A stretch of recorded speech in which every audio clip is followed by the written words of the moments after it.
Du Kimigayo au Japon, en passant par la Marcha Real en Espagne ou encore le Haile, Liberia Haile doyen en Afrique. Voici venue une nouvelle série de vidéos destinée à la découverte des historiques et origines de ces chants à la fois porteurs d'un idéal de liberté, de souveraineté, d'un sentiment d'apaisement et de protocole international. Cette première vidéo sera principalement destinée aux définitions, histoire, origine et caractéristiques de ces louanges. Mais avant, si c'est une première pour vous de tomber sur une production de notre chaîne, abonnez-vous et activez la cloche de notification et vous ne raterez aucune de nos découvertes fascinantes. On commence. Chapitre 1. Les chants patriotiques, les hymnes nationaux. Définition. Un hymne national est une composition musicale destinée à représenter une nation dans le protocole international. Il est généralement accompagné d'un drapeau lors de son exécution. Il constitue avec les sceaux, l'écu, les armoiries et la devise, les emblèmes nationaux. Le choix de cette composition musicale peut notamment résulter de la tradition, de l'usage, d'une décision du pouvoir législatif ou exécutif. Historique. Les hymnes nationaux sont nés en Europe au XIXe siècle suite à l'apparition des États-nations et aux nécessités des protocoles internationaux. Autrefois, les princes et les rois étaient accompagnés de la pompe et du protocole attaché à leur personne. Ces symboles changeaient de sens dès lors que les gouvernants devenaient d'abord les représentants d'une nation, d'un peuple ou d'un pays. À partir du XXe siècle, de multiples rencontres diplomatiques, artistiques et sportives entre les nations ont augmenté de façon accrue l'utilisation protocolaire des représentations symboliques des nations, au premier rang desquels figurent les hymnes et les drapeaux nationaux. Toutefois, l'hymne national, utilisé dans les manifestations internationales, peut être concurrencé par d'autres musiques dans les usages nationaux. Par exemple, les diverses armées d'un pays peuvent être dotées d'hymnes propres. Les partis politiques utilisent généralement selon les circonstances des musiques pour les salutations aux chefs d'État. Localement, diverses musiques sont utilisées selon les cérémonies, commémoration des morts, levée d'armée de tel ou tel régiment, rencontres sportives, inauguration, etc. Origines des hymnes nationaux. Les hymnes nationaux actuellement en vigueur peuvent être des chants traditionnels choisis comme hymne, les paroles de l'hymne japonais. Le Kimigayo date de l'ère Kamakura entre le XIIe et le XIVe siècle. Toutefois, la musique n'a été adjointe qu'en 1880 et c'est en 1999 qu'il a été érigé comme hymne national par la Diète du Japon. Ils peuvent être d'anciennes compositions musicales célébrant un prince et qui ont accédé plus récemment au rang d'hymne national. En Europe, l'hymne le plus anciennement chanté est Wilhelmus van Nassau, célébrant le prince Guillaume Ier d'Orange-Nassau attesté entre 1568 et 1572. L'adoption comme hymne national des Pays-Bas date de 1932. De l'autre côté, l'hymne espagnol la Marcha Real est associé au souverain depuis 1770. Il est toujours sans paroles, aucune tentative d'y mettre des paroles n'a jusqu'à présent été couronnée de succès. L'hymne national peut être une composition qui s'est imposée par l'usage ou par décision gouvernementale dans le protocole international sans être le chant patriotique préféré de la population. La Grande-Bretagne et les États-Unis d'Amérique par exemple, possèdent plusieurs compositions patriotiques. La Grande-Bretagne n'a pas officiellement d'hymne national. Le roi George V déclarait préférer Jérusalem au God Save the King qui est de facto l'hymne national du Royaume-Uni, de Grande-Bretagne et d'Irlande du Nord, imposé par l'usage international. Même s'il est parfois plus ressenti comme anglais et non pas britannique. Aux USA, les hymnes les plus connus sont ceux de formations militaires, comme The Hall of Montezuma, Marche de l'US Marine Corps, 1879, Anchor Away. Hymne de l'US Navy, 1906, America, The Beautiful, 1879, The Battle Hymn of the Republic, 1862, et le fameux Glory, Glory, Alléluia, 1896.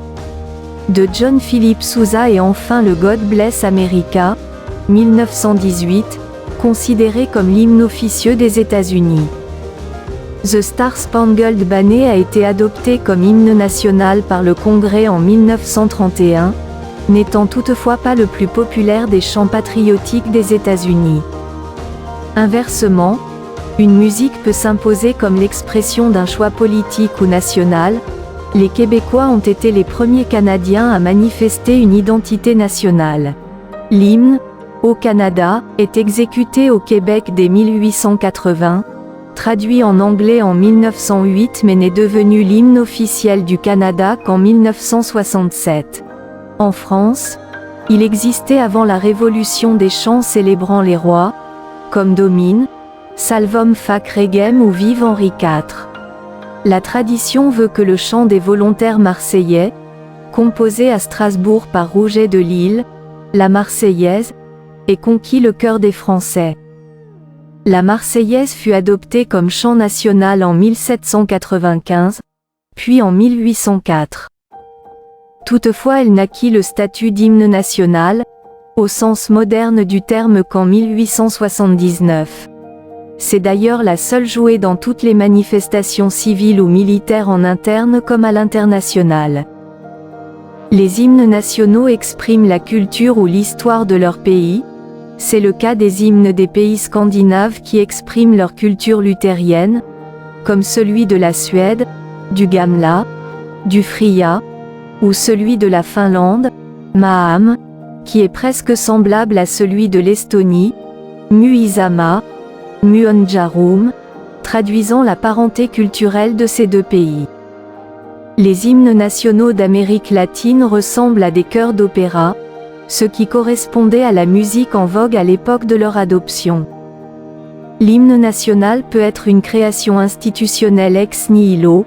De nombreux pays africains accédèrent à l'indépendance entre 1959 et 1961.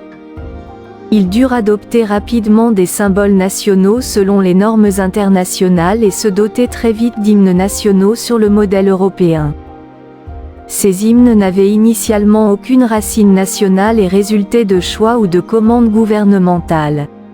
Par exemple, l'hymne mauritanien a pour compositeur Toliani Kiprowetsky, musicologue française d'origine russe. Plusieurs hymnes s'inspirent de la Marseillaise, à l'exemple des l'Abidjanaise ivoirien, la Zaïroise du Zaïre, la Tchadienne au Tchad. 4 caractéristiques des hymnes. A. La durée. Bien souvent, les hymnes nationaux ont une version longue, pourvue d'une anacrouse plus ou moins étendue, de couplets multiples séparés par des reprises chorales ou instrumentales, etc. Une version courte jouée lors des cérémonies. Celle-ci impose que, durant l'exécution de l'hymne, les personnalités et le public soient fixes, au garde-à-vous et silencieux. Presque tous les hymnes sont joués dans une version protocolaire dont la durée est comprise entre 1 minute et 1 minute 30 secondes. L'hymne japonais est le plus court. Il comporte 18 mots et dure de 45 à 55 secondes. En revanche, celui de l'Uruguay peut aller de 5 à 8 minutes selon le tempo. B. Les hymnes des pays plurilingues. Le texte des paroles sont généralement dans la langue commune ou la langue dominante du pays. Toutefois, dans plusieurs pays aux langues multiples, le texte n'est pas dans la langue la plus parlée. C'est le cas de l'Inde dont les paroles ont été écrites par Rabindranath Tagore, en une version sanskrite de bengali. Bien que l'anglais ou le mandarin soient aujourd'hui les langues les plus largement utilisées des 4 langues officielles de Singapour, les paroles de l'hymne national, Majula H. Singapura, sont en malais car c'est la langue historique des premiers habitants de l'île. Le Vatican est le seul pays du monde dont les paroles de l'hymne national, Innoe Marcia Pontificale, sont écrites dans une langue morte, le latin. Les États avec plus d'une langue officielle disposent souvent de plusieurs versions de l'hymne. Le chant de ralliement du Cameroun possède 2 versions, une anglaise et une française, langue officielle du pays. C. Les hymnes sans paroles. Les hymnes marocains et bosniens n'avaient pas initialement de texte. En 1969, le Maroc fut adopté les paroles, et ce n'est qu'en 2009 que les Bosniens adopteront des paroles pour leur hymne. En plus de la Marcha Real, l'hymne espagnol, l'hymne du Kosovo intitulé Europe, est sans paroles afin de respecter la nature multiethnique du Kosovo. C'est tout pour cette vidéo. Si vous avez aimé, merci de liker, partager et commenter.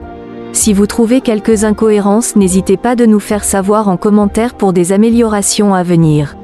N'oubliez pas de vous abonner et on se retrouve très vite pour une nouvelle vidéo.